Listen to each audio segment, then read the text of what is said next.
আল্লাহ পাক বলেন কাইফা তাকফুরুনা বিল্লাহি ওয়া কুনতুম আমওয়াতান ফাহইয়াকুম, তোমরা কেমনে সে আল্লাহর সাথে কুফরি করো।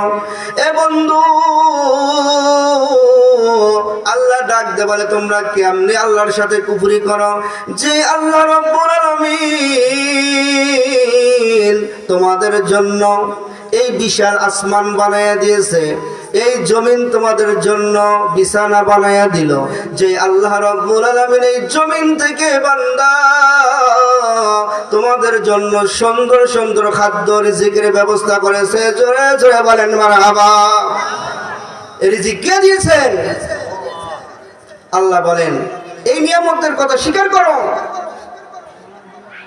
এ বন্ধুরে আমার ভাইরা, আল্লাহ পাক বলেন কাইফা তাকফুরুনা বিল্লাহ ওয়া কুনতুম আমওয়াতান ফাহইয়াকুম সুম্মা ইউমীতুকুম সুম্মা ইহয়ীকুম সুম্মা ইলাইহি তুরজাউন। বলেন সুবহানাল্লাহ।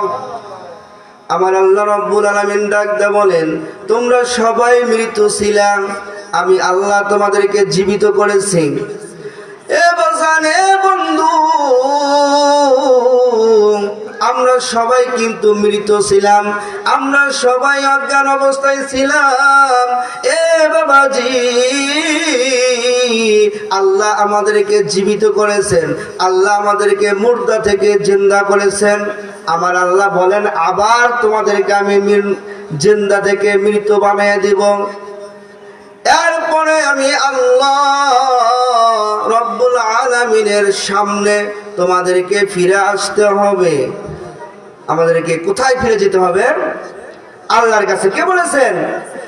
আল্লাহ বলছেন যে এই নিয়ামতের কথা স্বীকার করো। আমি তোমাদের আসমান বানিয়ে দিলাম, জমিন তোমাদের বিছানা বানিয়ে দিলাম, তোমাদের জন্য ফসল উৎপন্ন করে উত্তম রিজিকের ব্যবস্থা করে দিলাম। সেই নিয়ামতের কথা স্বীকার করো। আমার ভাইরা, আমার বন্ধুগণ, শোন এ বাজান, এ বাবাজি, আমার ভাইরা, আমার বন্ধুগণ, একটা ঘটনা শোনেন। আল্লাহর পয়গম্বরের বংশধর, আল্লাহর পয়গম্বরের জামাই হযরত আলী রাদিয়াল্লাহু তাআলা আনহু, নবীর চাচাতো ভাই এবং জামাই, আলীর বংশধর ইমাম আবু জাফর সাদিক রহমাতুল্লাহ আলাইহি। নাম কি বলছি? ইমাম আবু জাফর সাদিক রহমাতুল্লাহ আলাইহি আলীর বংশধর ছিলেন। এ মুসলমান ভাইরা আমার শোন, একজন ছিল আল্লাহওয়ালা, একজন ছিল ইমানদার। আমার ভাইয়ারে, এত ইমান আল্লাহ পাক তাকে দান করেছিলেন। এ বন্ধু, কোরআন হাদিসের দিক দিয়ে সবচেয়ে বড় জ্ঞানী ছিলেন। আমার ভাইরারে, আমার বন্ধুগণ, এ বাজার চতুর্থ শতাব্দীর ঘটনা। আমার ভাইরার ওই সময় একজন মুসলমান, একজন খলিফা মনসুর যখন তার সিংহাসনে যখন উপনীত হলেন, সিংহাসনে সমচীন হলেন। আমার ভাইরারে, এ বাজান দেখেন, আল্লাহ যদি সম্মান দেয়, আল্লাহ যদি ইজ্জত দেয়, আল্লাহ যদি সিংহাসনে বসায়, দুনিয়ার কেউ তাকে ক্ষতি করতে পারে না। জোরে জোরে বলেন ঠিক না ব্যাঠি? আল্লাহ যদি ইজ্জত দেয়, তুইজ্জু মান তাশা ওয়া তুযিল্লু মান তাশা বিয়াদিকাল খায়র। ইজ্জত দেওয়ার মালিক কে? জোরে বলেন কে? এবং লাঞ্ছিত অপমানিত করার মালিক কে? এই ক্ষমতা কার হাতে? আল্লাহর হাতেই রয়েছে। ইমাম আবু জাফর সাদিক রহমাতুল্লাহ আলাইহি, যিনি একজন মুত্তাকি, একজন বুজুর্গ, একজন ধার্মিক আল্লাহওয়ালা, আল্লাহর ওলি ছিলেন। সুবহানাল্লাহ। সে সময় খলিফা মনসুর। আমার ভাইরা, আমার বন্ধুগণ, এ বাবাজি, এই খলিফা মনসুর যখন সিংহাসনে বসলেন, এ মুসলমান ভাইরা রে,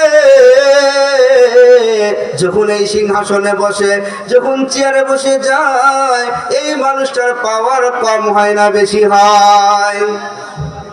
জোরে বলেন, কম হয় না বেশি হয়? আমরা দেখছি কি না দেখছি বলেন? সামনে তো দেখছি। কি বলেন? ক্ষমতা পেলেই হামকি ক্ষমতার পাওয়ার আমার হাতে, আমার যা ইচ্ছা আমি তাই করতে পারবো। জোরে বলেন ঠিক না ঠিক? ক্ষমতায় বসে, সিংহাসনে বসেই গদি পাওয়ার পরেই চিন্তা করতেছে যে ওই মোল্লার দরবারে এত মুসল্লি, এত মানুষ যায়, তাকে এত সম্মান করে, তাকে এত ইজ্জত করে, সে যদি আমার এই সিংহাসন, আমার এই গদি যদি সে চায় কেড়ে দিতে, বেশি সময় লাগবে না। অন্তরের ভিতরে ভয় আছে না নাই? যাইতি ক্ষমতার চেয়ারে বসবে, যাইতি সিংহাসনে বসে, এমন ভয় নিয়েই বসে কি বসে না? জোরে বলেন। আর এই সিংহাসনের গদি ঠিক রাখতে গিয়ে মানুষ মরে যাক, মানুষ যা হোক, কোনো কি আর নাই। জোরে বলেন ঠিক না ঠিক? তাহলে ক্ষমতার পাওয়ার কম না বেশি? আমার ভাই, আমার বন্ধুগণ, এবার কেন আপনারা চুপ করে আছেন আমি জানি না। এ বন্ধুরে, আপনারা দেখেছেন এই বাংলার জমিনে, এ বন্ধুরে, কত কোরআনের মজমা, কত কোরআনের বয়ান, কত আলেম ওলামাকে বন্দি করে কোরআনের বয়ান থেকে হাতে হ্যান্ডকাপ লাগাইয়া, এ বন্ধুরে, তাদেরকে মামলা মোকদ্দমা দিয়া, এ বাজার তাদেরকে জেলখানায় ঢুকাইয়া কত নির্যাতন নিপীড়ন করা হয়েছে। জোরে বলেন ঠিক না ঠিক? আওয়াজ করে বলেন ঠিক না ঠিক? এগুলোকে আমি মিথ্যা বলতেছি? এরকম কিসের পাওয়ারে করছে ভাই? ক্ষমতার পাওয়ারে। জোরে বলেন ঠিক না ঠিক? আপনারা কি বেজার হচ্ছেন? এই দেখেন সামনে আসবে, এ বাজান রে, মন খারাপ করবেন না আমার ভাইরা, আমি এই কথা কিন্তু বাইনা বাইনা বলতেছি না।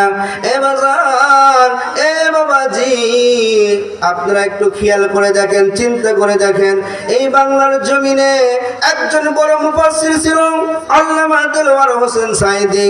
সে যখন বয়ান করত, এ বাজান, যখন সে ওয়াজের প্যান্ডেলে যাইতো, এইগুলো মানুষ, এইগুলো থাকতো না, মা প্যান্ডেল ভরে যাইতো। কথা বলেন না কেন? প্যান্ডেল ভরে যাইতো না, এইগুলো থাকতো? প্যান্ডেল কানাই কানাই ভরে যেত। আর ওই নাস্তিক, মুরতাদ, ওই কাফের মুশরিকদের কলিজায় জ্বালা পড়া শুরু হয়ে যাইতো। বলেন ঠিক না ঠিক? শুধু কি তাই, আমাদের দাদা বাবু আছে না, দাদা বাবুদের কলিজা পুরে ছারকার হয়ে যেত। কারণ যখনই মজমা, যখনই ওয়াজের প্যান্ডেল, ওয়াজের বয়ান শুরু হতো, অসংখ্য বিধর্মী ভাইরা, হিন্দু ভাইরা তার হাতে কালেমা পড়ে মুসলমান হয়ে যেত। বলেন ঠিক না ঠিক? এই জন্যই আমার গদি, আমার সিংহাসন রয়েছে, এইটা চলতে দেওয়া যায় না। এ বন্ধুরা, আমার ভাইরা, আমার বাজান, এ বাবাজি, ওই খলিফা মনসুর এ বাজান সিংহাসনে যখন বসে গেলেন, সিংহাসনে বসার পর এবার লক্ষ্য করে দেখে কার দরবারে, কার কাছে মানুষ বেশি হয়, কার দরবারে মানুষের সমাগম বেশি, কাকে মানুষ বেশি চায়। এ বন্ধুরে, এ বাবাজি, এবার লক্ষ্য করে দেখে ইমাম জাফর সাদিক রাহমাতুল্লাহ আলাইহির দরবারে এত মানুষ যে তার বয়ানে কানায় কানায় মানুষ ভরে যায়, কানায় কানায় মানুষ ভরে যায়। তার কথাগুলো মানুষ এত মোহাব্বত নিয়ে শোনে, এত ভালোবেসে শোনে, সে যে নির্দেশ দেয় সেটা তারা পালন করার জন্য তৈরি হয়ে যায়। বলেন সুবহানাল্লাহ। এ বন্ধুরা, এটা কিন্তু নাস্তিক মুরতাদ সহ্য করতে পারবে না, এইটা কোনো কাফের মুশরিকদের কলিজা এটা মানবে না। এই জন্য মুসলমান ভাইরা, আজকে যারা আলেম ওলামাদেরকে দেখে ঘৃণা করে, আজকে যারা আলেমদেরকে দেখে যারা লাঞ্ছিত অপমানিত করার জন্য চেষ্টা করো, এ বন্ধু আমার, আল্লাহ যদি ইজ্জত দেয়, 1000 বার চেষ্টা করার পরও তোমরা ধ্বংস হয়ে যাবা। আলেমদের সম্মান আল্লাহ বেড়ে দেয়। বলেন সুবহানাল্লাহ। ওই নাস্তিক মুরতাদ, ওই কাফের মুশরিক যতই তাদের কলিজায় আঘাত লাগুক, তারপরেও এই ঈমান থেকে, এই ইসলাম থেকে এক চুল পরিমাণ সরাইতে পারবে না। জোরে বলেন ঠিক কি না ঠিক? আমাদের কি ঈমান আছে? ঈমান কি আছে?